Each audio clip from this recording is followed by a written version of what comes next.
এই রাত্রে আপনি কি ইবাদত করবেন? এই রাত্রে রাসূলুল্লাহর শিখানো পদ্ধতিতে আমাদেরকে ইবাদত করতে হবে, ঠিক কিনা বলেন? কোনো ব্যক্তির পূজারি করে চলবে না, কোনো পীরের পূজারি করা চলবে না। আল্লাহর রসুল যে পদ্ধতি, যে নিয়ম নীতি, যে শিক্ষা আমাদেরকে দিয়েছেন, সেই পদ্ধতিতেই আমাদেরকে ইবাদত করতে হবে, ঠিক কিনা বলেন? আল্লাহর হাবিব নবীজি বলেছেন, এই কদরের রাত্রিতে তোমরা বেশি বেশি করে কোরআন তেলাওয়াত করবা। এক নম্বরে কি? সবাই বলেন না, এক নম্বরে কি? কোরআন তেলাওয়াত করতে হবে। 2 নম্বরে এই রাত্রে বেশি বেশি করে নফল নামাজ পড়তে হবে। 3 নম্বরে এই রাত্রে বেশি বেশি করে রাসূলুল্লাহর উপরে দরুদ সালাম পড়তে হবে। 4 নম্বরে এই রাত্রে বেশি বেশি করে তাসবিহ পড়তে হবে। আপনি যতগুলো তাসবিহ জানেন, এই তাসবিহগুলো বেশি বেশি করে পড়তে হবে। এই রাত্রে যদি আপনি পারেন সালাতুত তাসবিহ নামাজ পড়বেন। এই রাত্রে আপনি যদি পারেন আপনার কোরআনে কারীমের সূরা ইয়াসিন তেলাওয়াত করবেন, সূরাতুর রহমান তেলাওয়াত করবেন, সূরাতুল মুলক তেলাওয়াত করবেন, সূরাতুল ওয়াকিয়া তেলাওয়াত করবেন, সূরা কাহাফ তেলাওয়াত করবেন।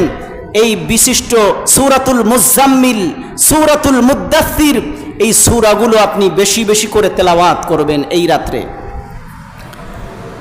এই ইবাদতগুলো যদি আপনি করেন, বিশেষ করে কোরআনে কারীম তেলাওয়াত, দরুদ সালাম, এগুলো অনেক ফজিলতপূর্ণ আমল।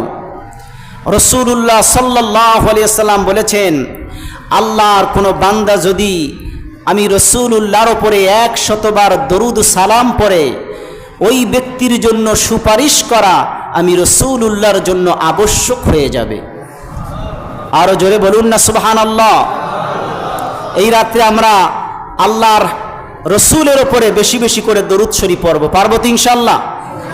সম্মানিত উপস্থিতি, সেজন্যে এই রাত্রকে আমাদেরকে কাজে খাটাতে হবে। উম্মতে মুহাম্মাদির জন্য নেকি অর্জন করার সবচাইতে গুরুত্বপূর্ণ একটি রাত হলো লাইলাতুল কদরের রাত, ঠিক কিনা বলেন? আমরা সবাই গুনাহগার, কুল্লু ইবনে আদম খাত্তাউন, প্রত্যেকটি বনি আদম গুনাহগার, ঠিক কিনা বলেন? আমরা কেউ জান্নাতি বান্দা গ্যারান্টি সার্টিফিকেট নিয়ে পৃথিবীতে আসি নাই। আমরা সবাই গুনাহগার, ঠিক কিনা বলেন? আমরা সবাই পাপী, আমরা সবাই গুনাহগার। রাসূলুল্লাহ বলেছেন প্রত্যেক বনি আদম গুনাহগার, কিন্তু সর্বোত্তম গুনাহগার হলো ওই ব্যক্তি যে গুনাহ করার পরে আল্লাহর কাছে ক্ষমা চায়, আল্লাহর কাছে তওবা করে, আল্লাহর কাছে মাফ চায়। সে হলো আল্লাহর কাছে সবচাইতে উত্তম গুনাহগার। সুবহানাল্লাহ কোন? সেজন্যে এই রাত আমাদের সামনে আসতেছে, আমরা অবশ্যই এই রাত্রে আল্লাহর কাছে বেশি বেশি করে তওবা করব, আল্লাহর কাছে ক্ষমা চাইব, আল্লাহর কাছে মাফ চাইব। পারবো তো ইনশাআল্লাহ? আল্লাহ আমাদের সবাইকে তৌফিক দান করুক, সবাই বলি আমিন।